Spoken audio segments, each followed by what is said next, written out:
जय हिंद दोस्तों। जैसा कि आप अब तक जान ही चुके होंगे कि हमारे केंद्रीय शिक्षा मंत्री धर्मेंद्र प्रधान जी ने अपने पद से इस्तीफ़ा दे दिया है।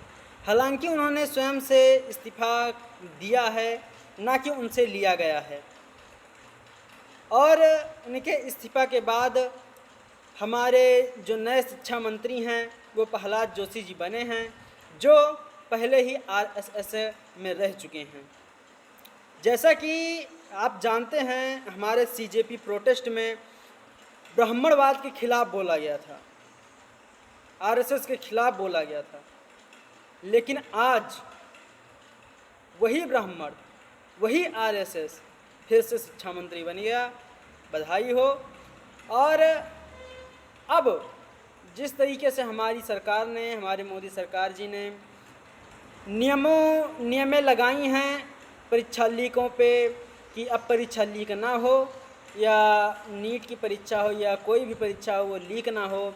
और भी कई तरीके के उसमें कानून लगा दिए गए हैं, नियम बना दिए गए हैं, लोगों को तरह देखने का नज़रिया कर दिया गया है, एक तरीके से सही कर दिया गया है। धर्मेंद्र प्रधान जी के इस्तीफे के बाद ही सीजेपी को लगा कि उनकी वजह से उन्होंने छोड़ा है।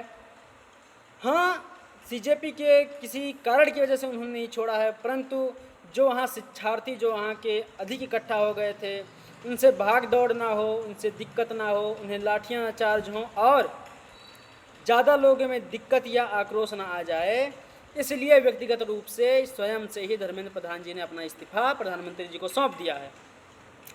जिसके बाद प्रधानमंत्री जी ने आरएसएस के ही प्रहलाद जोशी जी को शिक्षा मंत्री बना दिया।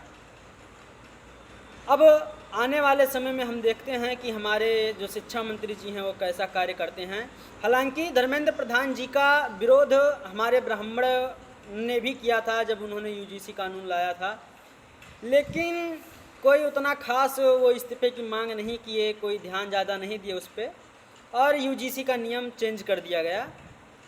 लेकिन अब उन्हीं के लोगों ने उन्हीं का इस्तीफ़ा मांग लिया और उनको इस्तीफ़ा व्यक्तिगत रूप से देना भी पड़ा। लेकिन अब हमारे शिक्षा मंत्री आरएसएस के होके आए हैं, देखते हैं उनका कैसा कार्य होता है, वो आगे चल के कैसा हमारे उसमें करते हैं।